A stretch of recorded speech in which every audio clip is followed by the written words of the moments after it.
हे धर्मराज, तुम एक पुण्य आत्मा हो। तुमने निस्वार्थ बुद्धि से जो अन्न दान किया है, वैसा आज तक किसी ने भी नहीं किया। भगवान तुम्हें सहस्र वर्षों की आयु दे। सच बोल गए ब्राह्मण देवता, मेरे जैसा निस्वार्थ दाता कोई दूसरा नहीं है।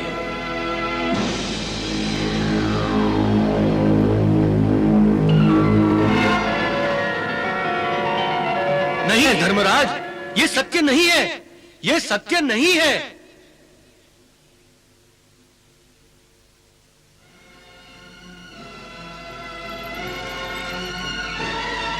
ये सत्य नहीं है? किसका साहस है जो इस सत्य को नकार रहा है? कौन है वो? यदि सत्य कह रहा है तो फिर डर कर क्यों छुपा हुआ है? सत्य बोलने वाले यूं छुपा नहीं करते। मैं छुपा नहीं हूं महाराज, सत्य की भांति आपके सामने ही हूं और आप मुझे देख नहीं पा रहे हैं।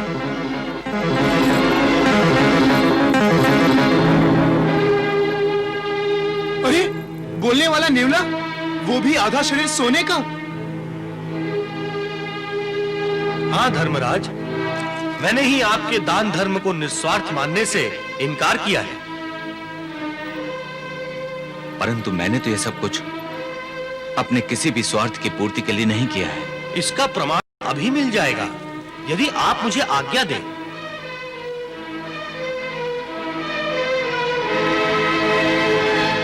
आज्ञा है।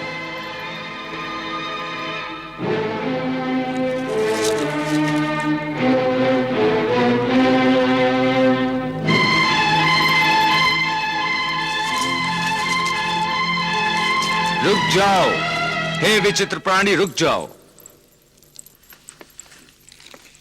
आप एक नेवला होकर भी मनुष्य की वाणी में बोल रहे हैं। अवश्य आप कोई महात्मा हैं, परंतु आप भोजन किए बिना कहां जा रहे हैं? यदि आप भोजन किए बिना यहां से चले गए तो यह धर्मात्मा पांडवों का अपमान होगा। और आप ही ने तो आज्ञा मांगी थी भोजन करने की। मैं यहां भोजन करने नहीं, इस यज्ञ की महानता की परीक्षा करने आया था। तो फिर कर ली आपने परीक्षा? हो गया आपको इस यज्ञ की महानता का परिचय?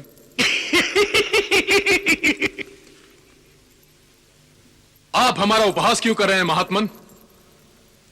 इसलिए कि जिस यज्ञ को आप महान समझ रहे हैं, वो यज्ञ महान नहीं है। हे नेवले, तुम हमारा और हमारे यज्ञ का अपमान कर रहे हो। अपमान नहीं वायुपुत्र, मैं आपको सच्चाई बता रहा हूं। महाराज युधिष्ठिर का यह यज्ञ महान नहीं है। महान नहीं है? यह आप क्या कह रहे हैं? यज्ञ के लिए धर्म अनुसार जो कुछ भी किया जाता है वह सब मैंने किया है। मैंने सभी ज्येष्ठों और श्रेष्ठ व्यक्तियों की विधि पूर्वक पूजा की है। मंत्राहुति के साथ अग्नि का हवन किया है। दान दक्षिणा करते समय मैंने कभी अपना हाथ पीछे नहीं खींचा।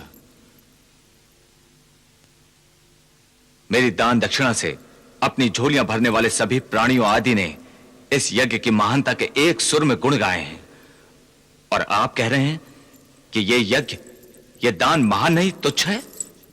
धर्मराज, आपके यज्ञ के कारण सभी के मन को संतोष प्राप्त हुआ होगा, परंतु यदि यह यज्ञ महान होता तो मेरा आधा शरीर जो सोने का नहीं है, वो भी इस यज्ञ के कारण सोने का बन जाता। आपका यह यज्ञ तो उस दरिद्र ब्राह्मण के यज्ञ के बराबर भी नहीं है, जिसके यज्ञ के भोजन के स्पर्श से मेरा आधा शरीर सोने का बन गया था। परंतु यह कैसे संभव हो सकता है? संभव है। हे महात्मन, आप यदि उस दरिद्री ब्राह्मण ने किस प्रकार से यज्ञ किया था उसे विस्तार से बताएं तो सब स्पष्ट हो जाएगा। जैसी आपकी आज्ञा प्रभु।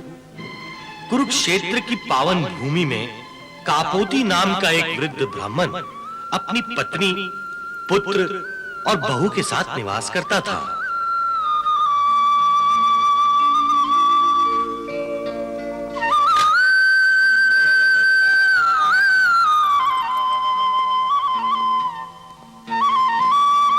हे प्रभु, तुम्हारी बड़ी कृपा है, आज तक कोई भी याचक मेरे द्वार से खाली हाथ नहीं लौटा। इसके आगे भी कोई भी याचक खाली हाथ ना लौटे, बस यही मेरी आपसे विनती है।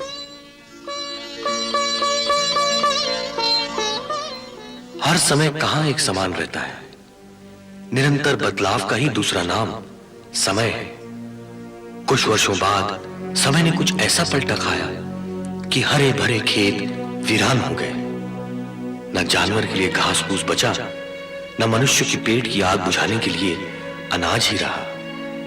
ऐसा सूखा पड़ा कि हर ओर भुखमरी ही भुखमरी थी। कापोती के घर में भी अनाज का एक दाना नहीं था। उसके जीवन में एक समय ऐसा भी आया कि 6 दिनों से सारे परिवार ने एक अन्न का दाना तक नहीं खाया। कापोटी और उसका परिवार भी दरिद्रता के अंत तक पहुंच गया था। बड़ी ही मुश्किल से खेत की मिट्टी खंगाल खंगाल कर कापोती सेतु दाने के बीज ले आया। बड़ी मुश्किल से 6 दिनों बाद एक समय का भोजन तैयार हुआ।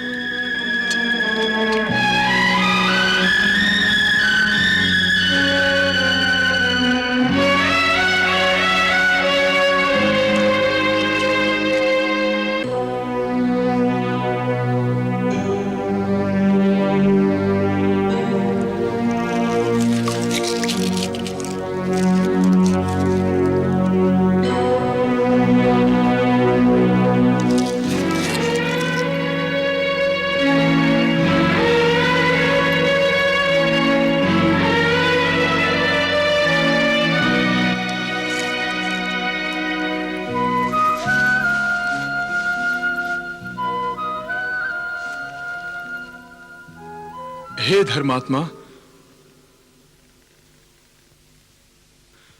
अन्नदाता के नाम पर एक भूखे दरिद्र ब्राह्मण को भोजन खिलाओ।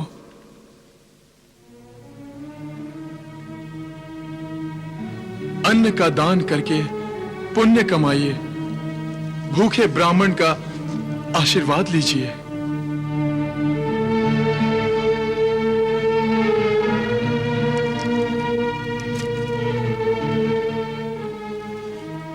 क्या आज एक दानवीर के द्वार से भी एक भूखे गरीब ब्राह्मण को खाली हाथ और खाली पेट लौटना पड़ेगा?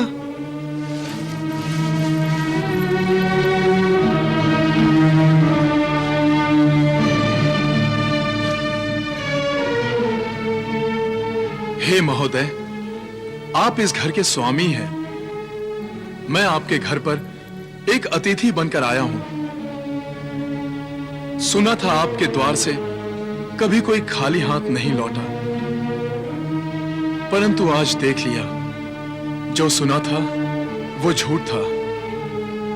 महात्माओं ने ठीक ही कहा है, मनुष्य को कानों से अधिक आंखों पर विश्वास करना चाहिए। रुक जाइए विप्रवर, रुक जाइए। आज तक कोई भी मेरे द्वार से यूं निराश होकर नहीं लौटा। आइए, मेरे घर में आपका स्वागत है। आपकी सेवा का लाभ हमें मिल गया, हम धन्य हो गए। आइए आइए, पधारिए पधारिए, विराजिए।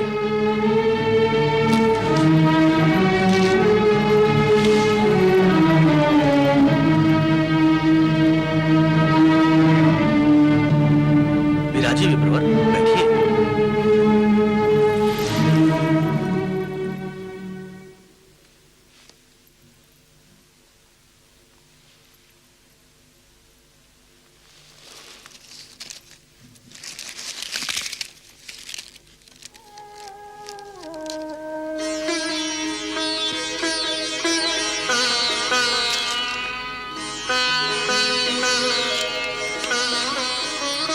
लीजिए विप्रवर, इस सत्तू का स्वीकार कीजिए और हमें अनुग्रहित कीजिए।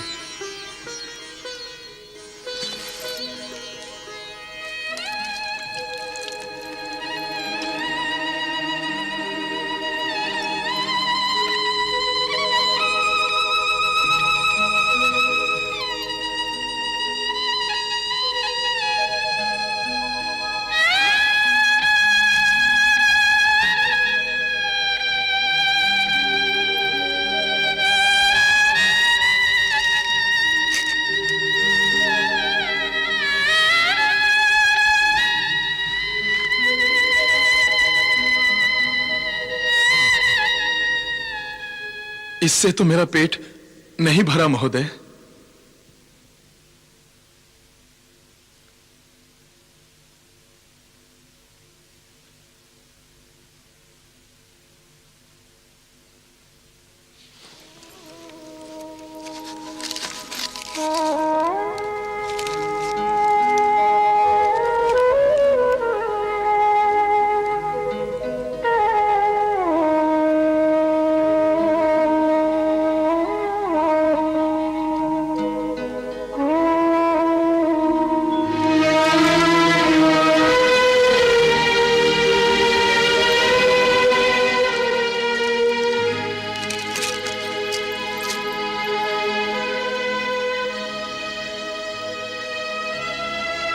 लीजिए ब्राह्मण देवता, इससे आपकी क्षुधा शांत हो जाएगी।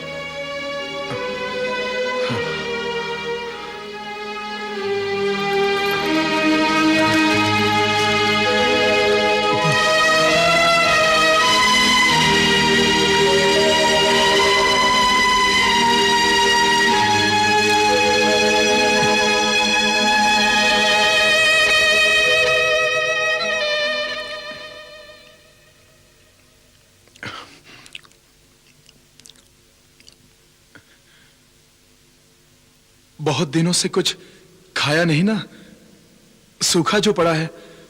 अब भोजन मिला है तो भूख शांत होने में ही नहीं आती। अब भी पेट नहीं भरा है।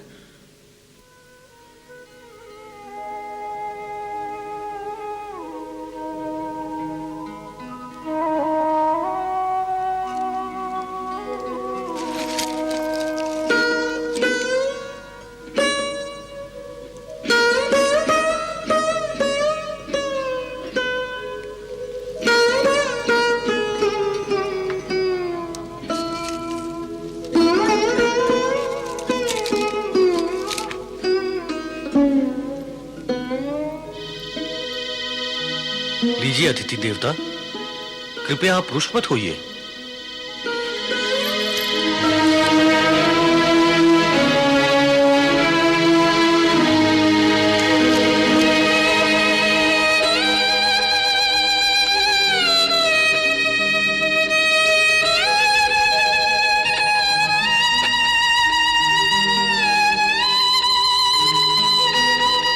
महोदय, क्या कुछ और भोजन मिलेगा?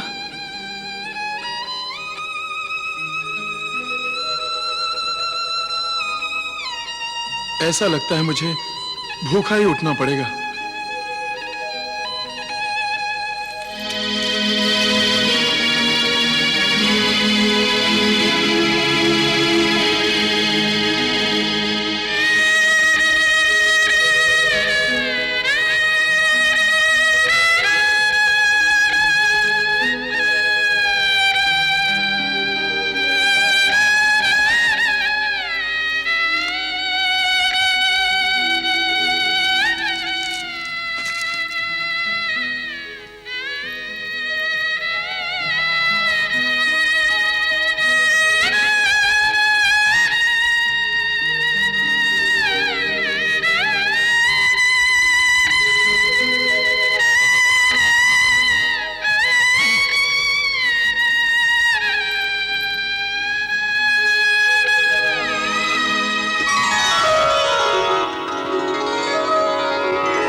हे कापोती, मैं यमधर्म हूं। तुमने और तुम्हारे परिवार ने न्याय, धर्म और अपनी क्षमता से बढ़कर अन्नदान किया है।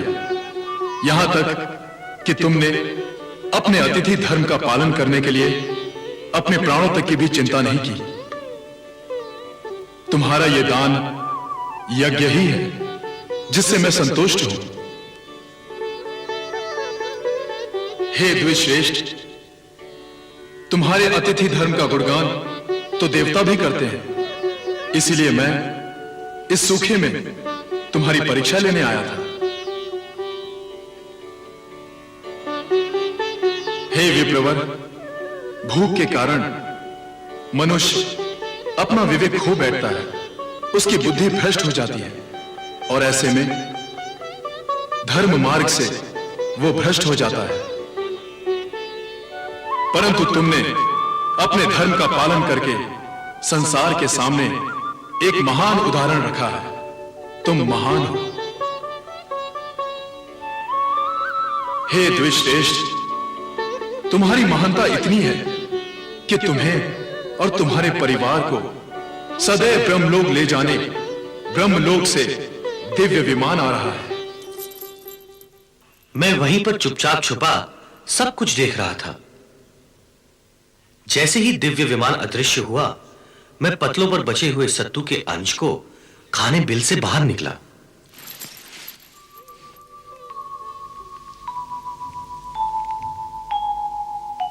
बचा हुआ सत्तू खाते ही मेरा आधा शरीर सोने का हो गया।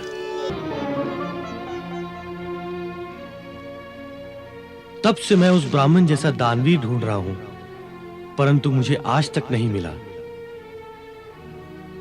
आपका नाम तो बहुत है। जब मैंने आपका नाम सुना कि युधिष्ठिर यज्ञ कर रहे हैं, तो मैंने सोचा कि आज मेरा शरीर पूर्णतः सोने का बन जाएगा। परंतु दुख की बात तो यह है कि आपको भी अहंकार है। आप भी अहंकार के मारे यज्ञ कर रहे हैं, आप दिखावा कर रहे हैं। यहां भी मैं अपने शरीर को पूरा सोने का नहीं बना सका, और इसीलिए मैं कहता हूं कि आपका यह महायज्ञ महान यज्ञ नहीं है।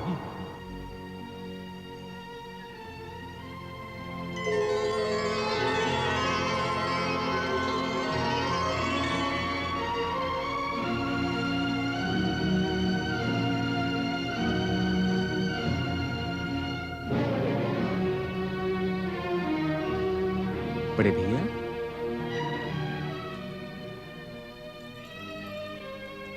केशव, मैं तो यज्ञ का अर्थ ही भूल गया था।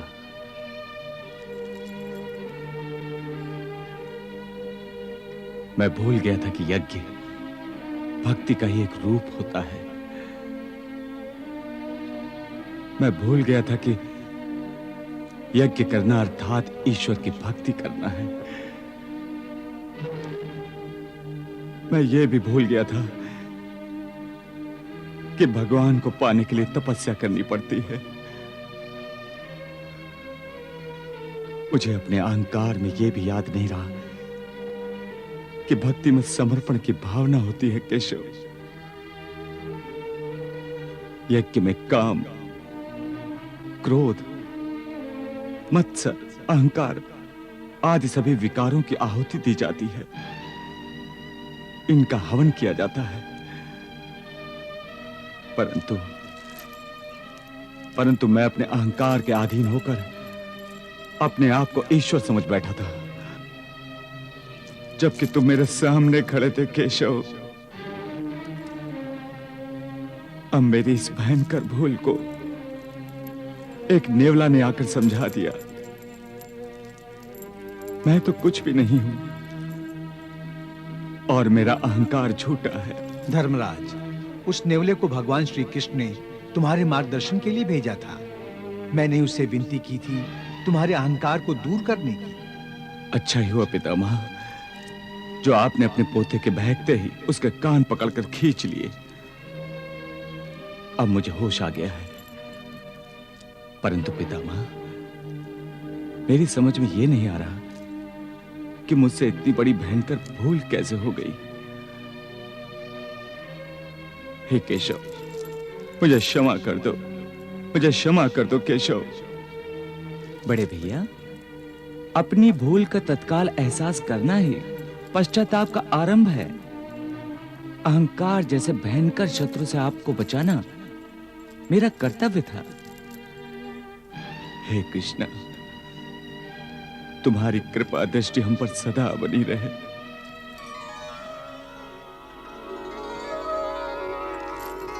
वत्स युधिष्ठिर, अश्वमेघ यज्ञ संपन्न हुआ। अब तुम्हें भागीरथी के किनारे वन में तात श्री धृतराष्ट्र, माता गांधारी, माता कुंती और काका विदुर से भी आशीर्वाद लेना चाहिए। जो आज्ञा प्रभु, जो आज्ञा।